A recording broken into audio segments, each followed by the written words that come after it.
ಇವತ್ತಿನ ಬೆಳವಣಿಗೆ ಏನಿದೆ, ರಾಜ್ಯ ಸರ್ಕಾರ ಅವರ ಹಲವಾರು ನ್ಯೂನತೆಗಳನ್ನು ಮುಚ್ಕೊಳ್ಳಿಕ್ಕೋಸ್ಕರವಾಗಿ ಅವರ ವೈಫಲ್ಯಗಳನ್ನು ಜನಗಳಿಂದ ದಾರಿ ತಪ್ಪಿಸ್ತಕ್ಕಂಥದ್ದಕ್ಕೆ ಇವತ್ತಿನ ಒಂದು ಜಂಟಿ ಸದನದ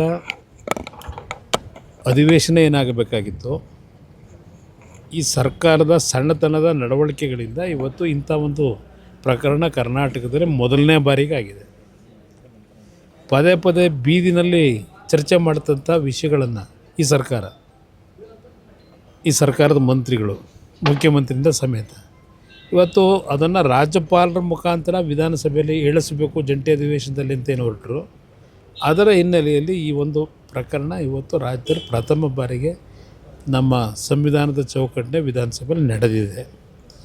ಇದರ ಒಟ್ಟಾರೆ ಸಾರಾಂಶ, ಈ ಸರ್ಕಾರಕ್ಕೆ ಇವರ ಹಲವಾರು ತಪ್ಪುಗಳನ್ನು ಮರೆಮಾಚೋಕ್ಕೋಸ್ಕರವಾಗಿ ಈ ಒಂದು ಜಂಟಿ ಅಧಿವೇಶನವನ್ನು ದುರುಪಯೋಗಪಡಿಸ್ಕೊಳ್ಳಿಕ್ಕೆ ಹೊರಟಿದ್ದಾರೆ.